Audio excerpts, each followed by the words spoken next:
Hello students, आज हम पुनः इस वीडियो में आप सभी का स्वागत करता हूं। आज का हमारा टॉपिक जो होगा वो है पॉलीसेकेराइड। आज हम पॉलीसेकेराइड के बारे में जानकारी प्राप्त करेंगे। आप लोग तन मन से लग जाइए बोर्ड के पेपर की तैयारी में। चलिए हम देखते हैं पॉलीसेकेराइड के बारे में। इसके पहले हमने जो है ओलिगोसेकेराइड पढ़ा है, आज हम पढ़ते हैं पॉलीसेकेराइड। पॉलीसेकेराइड क्या है? और आप जानते हैं कि जो पॉलीसेकेराइड है ये जल अपघटन के आधार पर बांटा गया है। तो हम लिख सकते हैं कि वे कार्बोहाइड्रेट जिनका जल अपघटन करने पर 10 से अधिक यानी अनेक 10 से अधिक मोनोसेकेराइड के अणु प्राप्त होते हैं, उन्हें हम पॉलीसेकेराइड कहते हैं। और एक चीज और बता दें, पॉलीसेकेराइड को ही हम एक चीज और कहते हैं, पॉलीसेक्रोस बोलते हैं। इसे पॉली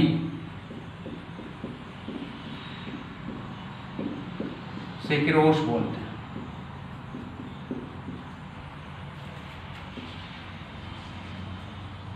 सेक्रोस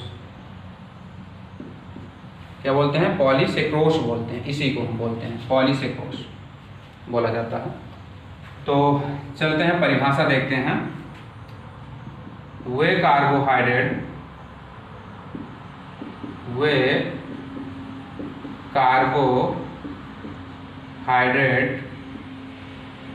जिनका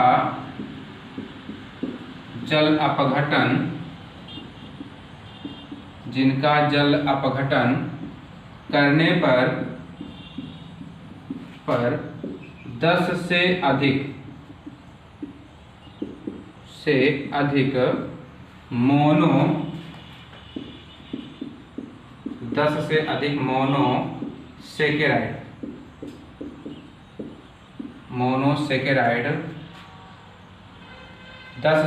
मोनोसेकेराइड के अणु प्राप्त होते हैं उन्हें पॉलीसेकेराइड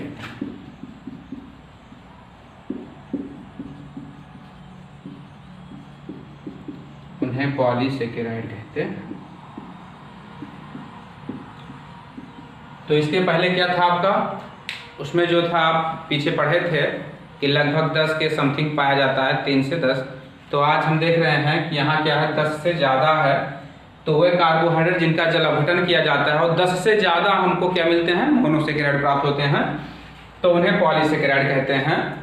अब इनका जो है कुछ प्रॉपर्टी देख लिया जाए। क्या है प्रॉपर्टी? जैसे ये जो पॉलीसेकेराइड होते हैं ये स्वादहीन होते हैं, इनका कोई स्वाद नहीं होता, और ये या क्रिस्टलीय होते हैं और जल में भी क्या होते हैं? आबिले होते हैं। तो पॉलीसेकेराइड जो होते हैं स्वादहीन होते हैं, अक्रिस्टलीय होते हैं, स्वादहीन अक्रिस्टलीय और जल में आबिले होते हैं।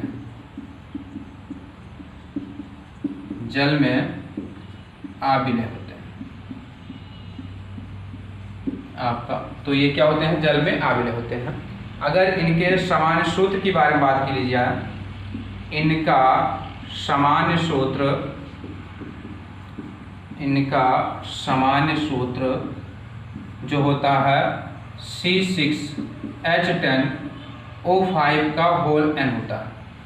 C6H10O5 का होल n होता है, ये आपका होता है। और अगर n की बात करें तो n बराबर कम से कम यहाँ 100 से 3000 के समथिंग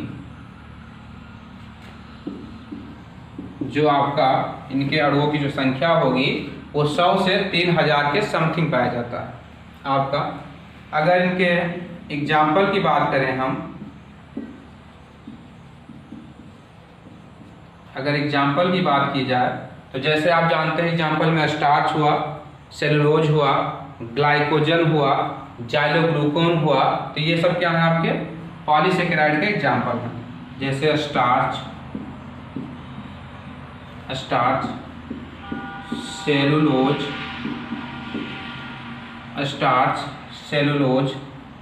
ग्लाइकोजन,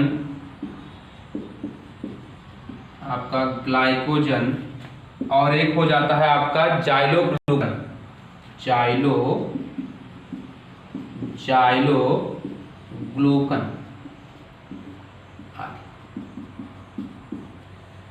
तो ये इनके एग्जाम्पल हैं। तो आपका है कि पॉलीसेकेराइड को हम कहते हैं पॉलीसेकेरोस भी बोलते हैं।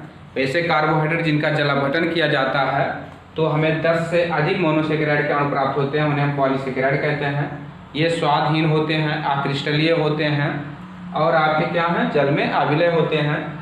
इनका सामान्य सूत्र देखा जाए तो C6H10O5 होता है और का होल n हो जाएगा। n बराबर जो होगा इसका 100 से 3000 अणुओं की संख्या होती है, 100 से 3000 अणुओं की संख्या होती है। और इसी कारण देखे होंगे यहीं पर जो इतने अणुओं की संख्या है, ज़्यादा अधिक अणुओं की संख्या होने के कारण इसमें जो है OH समूह पाए जाते हैं, जिनकी संख्या ज़्यादा होने के कारण क्या होते हैं, ये थोड़ा क्या बहुत स्वादहीन होते हैं, मीठे नहीं होते। ठीक है, तो इसमें क्या होता है, एग्जाम्पल देखते हैं। जैसे स्टार्च हुआ, सेलुलोज हुआ, ग्लाइकोजन हुआ और जाइलोग्लूकन हुआ। सबका सूत्र एक ही है, बस केवल प्राप्त करना है। जैसे स्टार्च का जब जलावटन करते हैं हम तो हमें क्या मिलता है, ग्लूकोज मिलता है। स्टार्च का जलावटन करने पर हमें ग्लूकोज मिलेगा। इसका भी जलावटन करते हैं तो वही मिलता है। ग्लाइकोजन का जब हम जलावटन करते हैं तो हमें दो चीज़ें मिलती हैं, एक आपको मिलेगा क्या, ग्लूकोज मिलेगा और एक फ्रक्टोज मिलता है। तो इसमें अधिक मात्रा में हमें फ्रक्टोज मिलता है, इसलिए फ्रक्टोज को ज़्यादा वरीयता दी जाती है। ग्लूकोज की मात्रा कम प्राप्त होती है। जाइलोग्लूकोन में जो होता है आपका जाइलोस मिलता है और ग्लूकोज मिलता है। तो जाइलोग्लूकोन में आपको जाइलोस और ग्लूकोन मिलेगा। स्क्रीनशॉट ले लीजिए या इसे नोट कर लीजिए, थोड़ा देर की हट जाते हैं हम।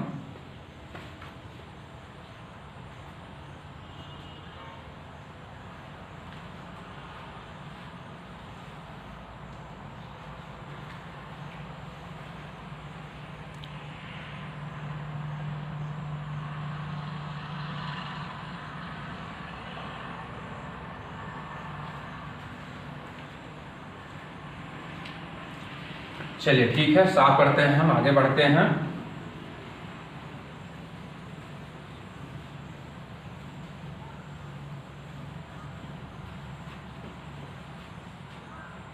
अब बात आती है पॉलीसेकेराइड के वर्गीकरण पर, classification of polysaccharide.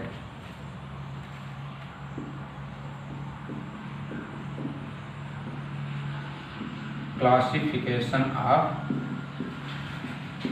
Polysaccharides. Classification of polysaccharide, ये जो होते हैं ये दो प्रकार के होते हैं।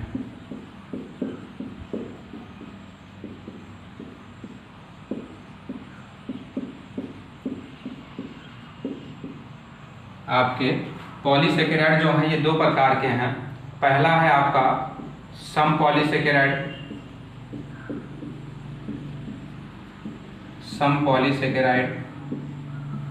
और दूसरा हो जाता है आपका विषम पॉलीसेकेराइड।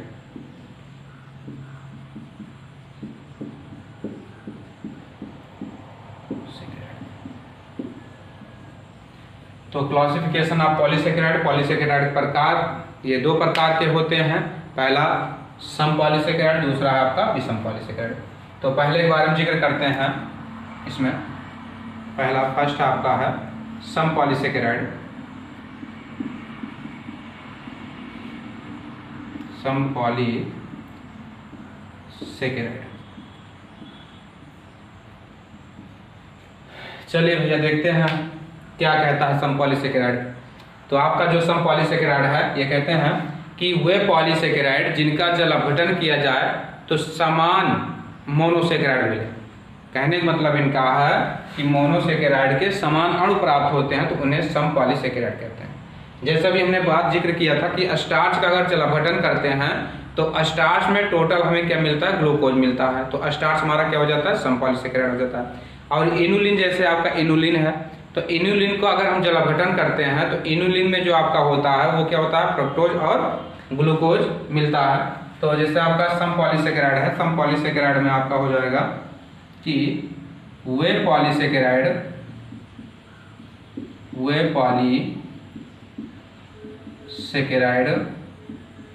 पॉलीसेकेराइड जिनका जल अपघटन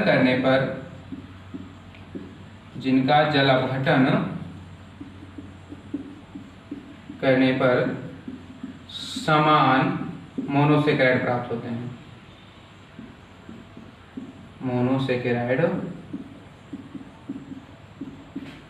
समान मोनोसेकेराइड प्राप्त होते हैं।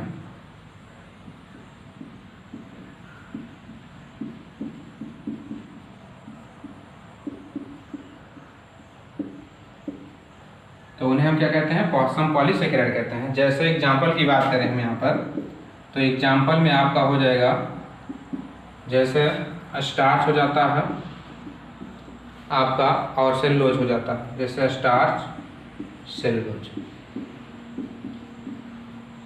तो आपको क्या हुआ? स्टार्च और सेलुलोज हो जाता है। अब जैसे स्टार्च का सूत्र आप जानते ही हैं, क्या होता है आपका? C6H10O5 का होल है। अब इसका हम जल अपघटन करते हैं, तो जल अपघटन का मतलब हुआ H2O से क्रिया कराना। तो इसका जब जल अपघटन करते हैं तो हमें क्या मिलता है आपका? NH2O sign of arrow. तो यहाँ क्या करेंगे? हम जल अपघटन करेंगे, जल अपघटन। तो जब जल अपघटन करते हैं तो हमें मिलता है NC6H12O6। यानी कहने का मतलब है ये हमारा होता है स्टार्च और ये है जल और ये हो जाता है हमारा ग्लूकोज। तो यहाँ पर जो मिला हमें टोटल ग्लूकोज ही मिला है, इसके अतिरिक्त कोई अणु नहीं मिला, तो इसलिए हम इसे क्या कहते हैं? सम पॉलीसेकेराइड कहते हैं। अगर इसके अतिरिक्त ग्लूकोज के अतिरिक्त कुछ और मिला होता तो हम उसे विषम पॉलीसेकेराइड कहते हैं। तो ये हमारा है सम पॉलीसेकेराइड। तो इसके बाद हम पढ़ेंगे विषम पॉलीसेकेराइड।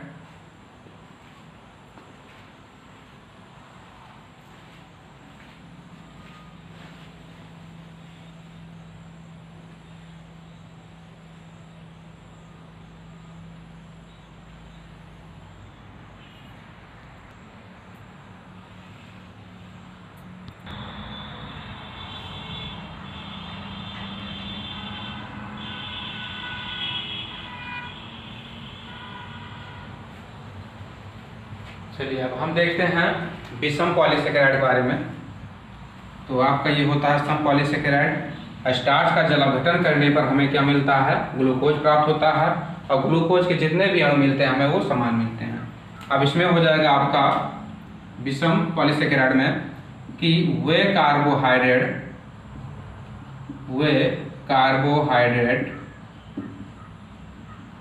जिनका जल अपघटन करने पर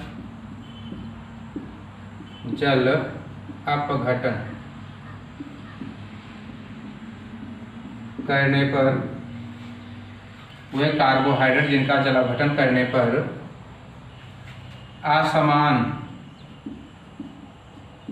कहने मतलब है भिन्न भिन्न, मोनोसेकेराइड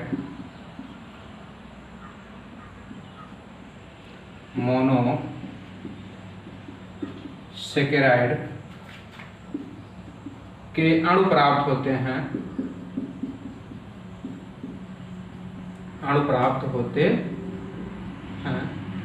उन्हें हम विषम पॉलीसेकेराइड कहते हैं।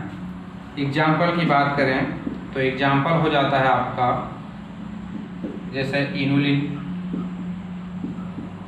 आपका, और एक और है आपको बताया था हमने जाइलोग्लूकन,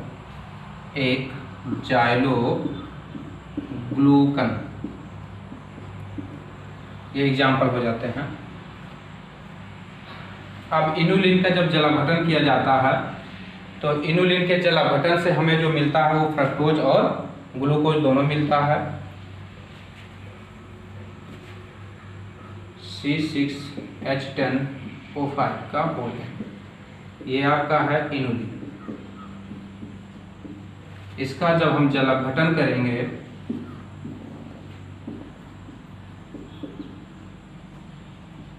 जल अपघटन करते हैं तो हमें दो चीज़ें मिलती हैं, एक फ्रक्टोज मिलता है NC6H12O6 प्लस NC6H12O6, यहाँ मिलता है हमको फ्रक्टोज, इसकी मात्रा अधिक होती है, यानी मुख्य रूप से हमें क्या मिलता है, फ्रक्टोज मिलता है।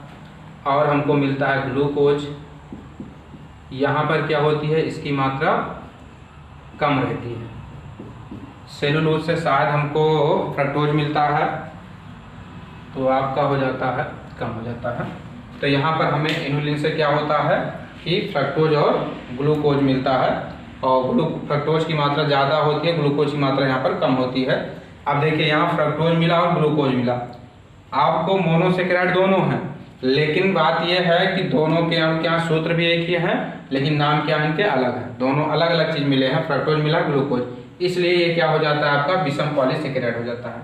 इसी प्रकार से अगर हम देखते हैं कि जाइलोग्लूकन को देखें, तो जाइलोग्लूकन में जो होता है, जाइलोग्लूकन जब इसका जल अपघटन करते हैं तो ये दो पार्टों में टूट जाता है, सूत्र वही होगा, सब कुछ का सूत्र वही होगा।